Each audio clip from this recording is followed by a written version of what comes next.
Hello everyone, আসসালামু আলাইকুম। চলে আসলাম একটি ব্লগ ভিডিও নিয়ে আপনাদের মাঝে শেয়ার করতে। আশা করি সবাই অনেক ভালো আছেন। অনেক গরম পড়েছে, আর গরমের কথা মাথায় রেখে আগে থেকে কিছু ড্রেস অর্ডার করে রেখেছিলাম অনলাইনে। মোটামুটি সবগুলা ড্রেসই হাতে পেয়ে গেছি। ভাবলাম যে একটু আপনাদের সাথে শেয়ার করি। যদি এখনো সব কটা ড্রেস আমার হাতে পাওয়া হয়নি, অল্প কয়টা ড্রেস এখনো বাকি আছে হাতে পাওয়া। আর এই তো গরমের দিনে এই টি শার্ট গুলো পরে অনেক বেশি আরাম লাগে, বিশেষ করে রাত্রে ঘুমানোর সময় তো এই টি শার্ট গুলো পরে ঘুমালে খুবই আরাম লাগে। আর এই তো এদিক দিয়ে আমি যেন গরমে একটু স্বস্তিতে থাকতে পারি, আরামে থাকতে পারি, সেই কথা মাথায় রেখে আমি এই ড্রেসগুলো অনলাইনে অর্ডার করে রেখেছিলাম। যাই হোক, পাওয়ার পরে আমার অনেক বেশি ভালো লাগছে, কারণ পাওয়ার পরে কাপড়গুলো সফট, ধরে মনটা অনেকটা ভরে গেছে। অনেক সময় দেখা যায় কি অনলাইন থেকে জিনিস আনলে আমরা যেই জিনিসটা দেখে অনলাইনে অর্ডার করি, হাতে পাওয়ার পর অনেক সময় সেম জিনিসটা হয় না, পরে মনটা অনেক বেশি খারাপ হয়ে যায়। আর যখন আমরা মন মতো জিনিসটা হাতে পেয়ে থাকি তখন কিন্তু আমাদের খুশিতে মনটা অনেকটাই ভরে যায়। আর এই তো এদিক দিয়ে বর্তমান প্রযুক্তি আমাদেরকে কতটা এগিয়ে দিয়েছে, সব কিছুতে ফাস্ট করে দিয়েছে। ইচ্ছা করলে আমরা ঘরে বসে যে কোনো জিনিস যে কোনো মুহূর্তে অর্ডার করতে পারি। কত আনন্দের সাথে বাইরে আমাদেরকে কষ্ট করে যেতে হয় না। বা যাদের হাতে অনেক কম সময় থাকে, যারা ইচ্ছা করলে মার্কেটে গিয়ে কোনো কিছু কেনাকাটা সম্ভব হয়ে ওঠে না সময়ের অভাবে, তারা ইচ্ছা করলে ঘরে বসে সময় মতো প্রয়োজন মতো জিনিসগুলো অর্ডার করতে পারে। কতটা সুবিধা করে দিয়েছে আমাদেরকে এই প্রযুক্তি। আমার তো ক্ষুদ্র জ্ঞানে এসব ভাবতে গেলে সত্যি আমি অনেক বেশি অবাক হয়ে যায়, আর অনেক বেশি ভালো লাগে যে আমরা সবসময় সহজে সবকিছু এখন করতে পারি ঘরে বসে। আর আমার তো ইদানিং অনলাইনে অনেক বেশি কেনাকাটা করা হয়ে থাকে, খাবার থেকে শুরু করে এভরিথিং আমি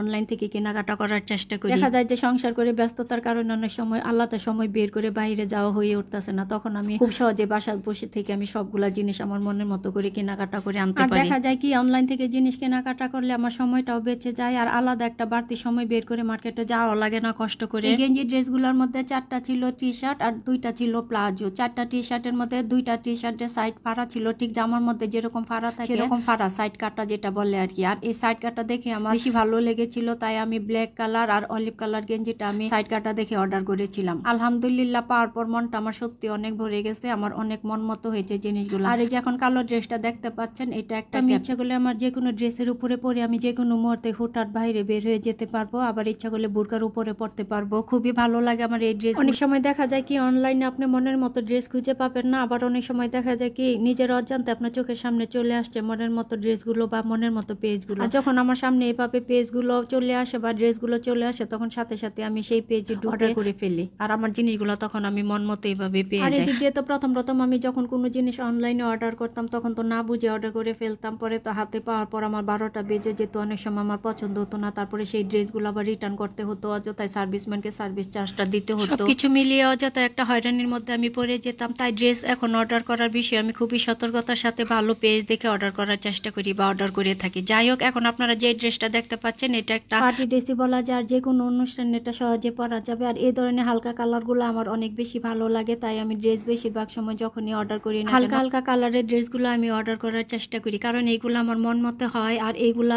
হালকা কালারের ড্রেস পরে আমি অনেকটা স্বাচ্ছন্দ্য বোধ করি। আর এই দিক দিয়ে তো দামের কথা বলতে গেলে দামের তুলনায় এই ড্রেসগুলো আমার অনেক বেশি ভালো লাগে। সবসময় তো এই ড্রেসগুলো আমার সাধ্যের মধ্যে মনে হয় না আহামরি তেমন কোনো দাম। আর আমার এই পার্টি ড্রেসটা তো আমি স্টিচই অর্ডার করেছিলাম, যে কিনে এনে আবার বানাতে দেওয়া মা টেলার্সে গিয়ে এটা অনেকটা আমার জন্য ঝামেলা হয়ে যায়। এখন থেকে আমি যাই ড্রেস কিনে না কেন সবগুলো স্টিচ ড্রেসে আনার চেষ্টা করি সব সময়। অনেক সময় দেখা যায় কি আনস্টিচ ড্রেস এনে বাসায় রেখে দেওয়া হয়, অনেক দিন দীর্ঘ সময় রেখে দেওয়া হয়, আলসেমিতে যাওয়া হয় না বা সময় সুযোগটা হয়ে ওঠে না যাওয়ার মতো বাইরে। আর এই তো এই দিক দিয়ে আপনাদেরকে সবাইকে দেখানোর পর প্রত্যেকটা ড্রেসে আমি হালকা হুইলের গুঁড়া দিয়ে ভালোভাবে ধুয়ে নিব, তারপর কড়া রোদ্রে উল্টা করে কাপড়গুলো শুকিয়ে তারপরে সুন্দর করে আমি কাপড়গুলো ব্যবহার করার চেষ্টা করব। আর এই যে পার্টি ড্রেসটা দেখতে পাচ্ছেন, এটা আমি নর্মাল ভাবে ধুয়ে হালকা করে তারের উপর রেখে দিব। এটা আমি কড়া রোদে শুকাবো না। আর গেঞ্জি কাপড়গুলো আমি ছাদে নিয়ে চলে যাব, ছাদে খুবই কড়া রোদে আমি এগুলা শুকিয়ে এনে তারপরে ব্যবহার করব। যাই হোক আমার প্রিয় ভাই ও বোনেরা, ভিডিওটি ভালো লাগলে সবাই একটা লাইক দিয়ে আমার পাশেই থাকবেন। আশা করি আমাকে সবাই অনেক বেশি সামনে এগিয়ে যেতে সাহায্য করবেন। ভিডিওটি আজ এ পর্যন্ত, সবাই অনেক বেশি ভালো থাকবেন।